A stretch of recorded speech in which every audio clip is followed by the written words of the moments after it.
আসসালামু আলাইকুম ওয়া রাহমাতুল্লাহি ওয়া বারাকাতুহু। নাহমাদুহু ওয়া নুসাল্লি আলা ওয়া রাসূলিহিল কারীম। আম্মা বাদ। আলহামদুলিল্লাহ। আমাদের নেতা কে হবে? আমরা মুসলিম হিসাবে আমাদের নেতা হবে নবী মুহাম্মদ সাল্লাল্লাহু আলাইহি সাল্লাম। আমাদের আদর্শ হবে নবী মুহাম্মদ সাল্লাল্লাহু আলাইহি সাল্লাম। যেমন বঙ্গবন্ধু শেখ মুজিবুর আমাদের আদর্শ নয়, জিয়া রহমান আমাদের আদর্শ নয়, জাতীয় পার্টি আমাদের আদর্শ নয়, দুনিয়ার কোনো জাসদ বাসদ আমাদের আদর্শ নয়। আমাদের আদর্শ হবে নবী মুহাম্মদ সাল্লাল্লাহু আলাইহি সাল্লামের আদর্শ। এজন্য আল্লাহ পাক রব্বুল আলামিন কোরআন কারিমে রব্বুল আলামিন বলেছেন, কোরআন কারিমে রব্বুল আলামিন বলেছেন, লাকাদ কালানাকুম ফি রাসূলিল্লাহি উসওয়াতুন হাসানা। আল্লাহ পাক রব্বুল আলামিন বলেছেন, লাকাদ কালানাকুম ফি রাসূলিল্লাহি উসওয়াতুন হাসানা। তোমাদের মধ্যে উত্তম আদর্শ হবে আমার হাবিব সাল্লাল্লাহু আলাইহি সাল্লামের আদর্শ। দুনিয়ার কোন নেতা নেত্রী তোমাদের আদর্শ হবে না। আমি নবী মুহাম্মদ সাল্লাল্লাহু আলাইহি সাল্লামকে তোমাদের আদর্শ হিসাবে আমি প্রেরণ করেছি। এজন্য নবীকে আদর্শ হিসাবে মানতে হবে। দুনিয়ার কোন নেতা নেত্রীকে ফলো করা যাবে না। হ্যাঁ, ফলো করা কিভাবে যাবে?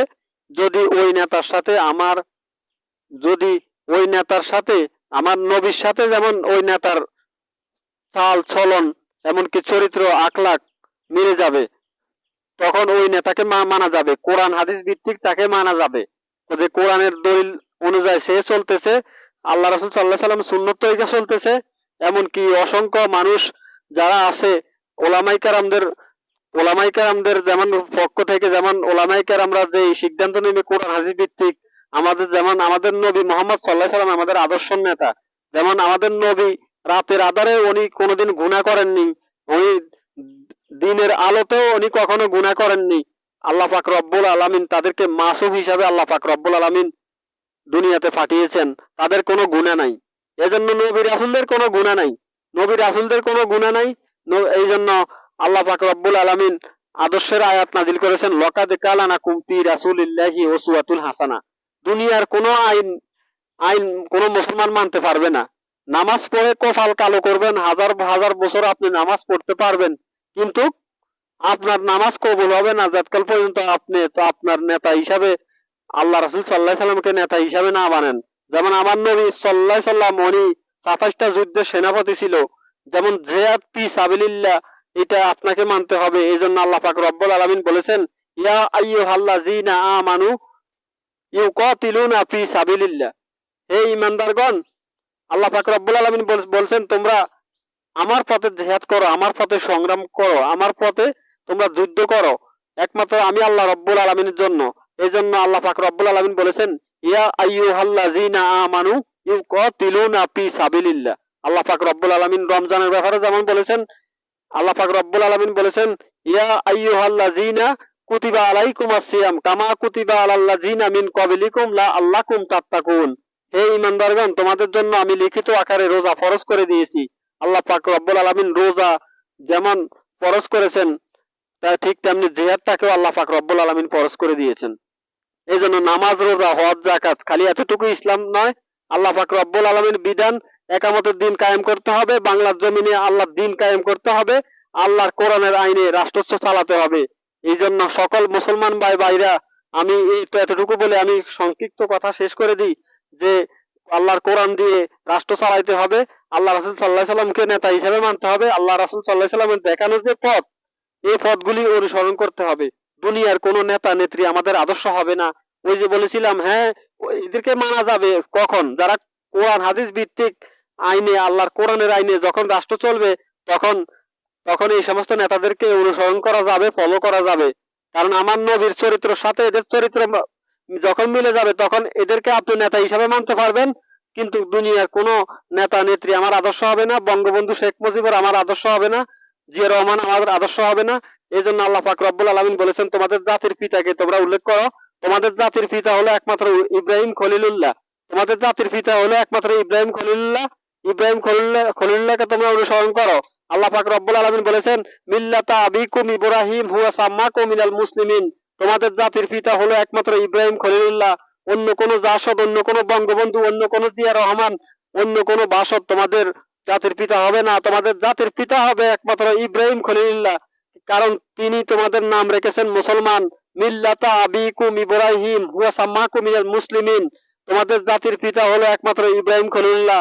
এজন্য আসুন আমার প্রিয় ভাইয়েরা, সকল সকল সকল মুসলমান ভাইয়েরা, আপনারা ঐক্যবদ্ধ হয়ে, আল্লাহর কোরআনের আইন ছাড়া আপনারা কোনো কিছু মানতে পারবেন না। যদি প্রধানমন্ত্রী আল্লাহকে মানে তাহলে প্রধানমন্ত্রীকে আপনি মানতে পারবেন, যদি রাষ্ট্রপতি আল্লাহকে মানে তাহলে রাষ্ট্রপতিকে আপনি মানতে পারবেন। কিন্তু যখন রাষ্ট্রপতি আল্লাহকে মানবে না তখন রাষ্ট্রপতিকে আপনি মানবেন না, যখন প্রধানমন্ত্রী আল্লাহকে মানবে না তখন আপনি প্রধানমন্ত্রীকে মানতে পারবেন না। এজন্য দুনিয়ার সমস্ত আইনকে লাথি মেরে নবী মোহাম্মদ সাল্লাল্লাহু আলাইহি সাল্লাম দেখিয়ে দেওয়া যে পথ, যে বিধান একমাত্র আল্লাহর কোরআনের আইনে যেমন রাষ্ট্র চালিয়েছেন। তিনি মক্কা ছেড়ে কেন মদিনা গিয়েছেন, মক্কা ছেড়ে দিয়েছে কেন তিনি?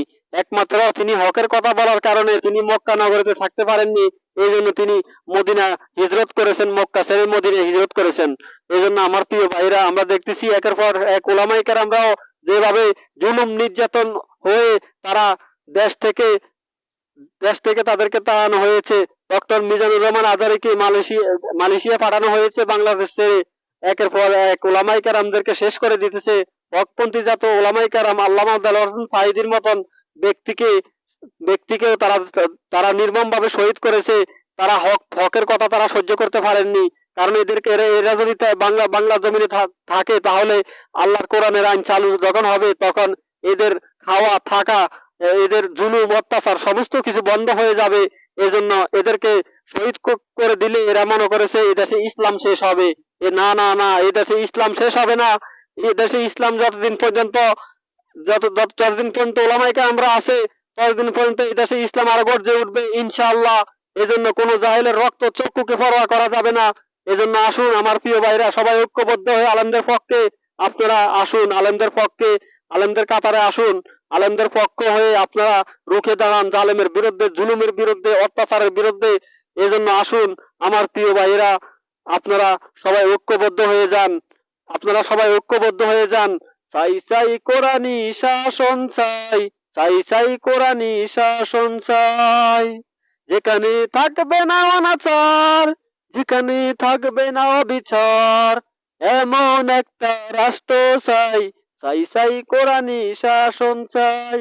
আগামীতে হবে সব ইসলামী দেশ, এক হও মুসলিম ভুলে বিদেশ। আগামীতে হবে সব ইসলামী দেশ, এক হও মুসলিম ভুলে বিদেশ। বিজয়ের জন্য ঐক্য চাই, বিজয়ের জন্য ঐক্য চাই। চাই কোরআনি শাসন চাই, চাই ইসলামী সরকার চাই, চাই কোরআনি শাসন চাই। যেখানে থাকবে না অনাচার, যেখানে থাকবে না অবিচার, এমন একটা রাষ্ট্র চাই, চাই কোরআনি শাসন চাই।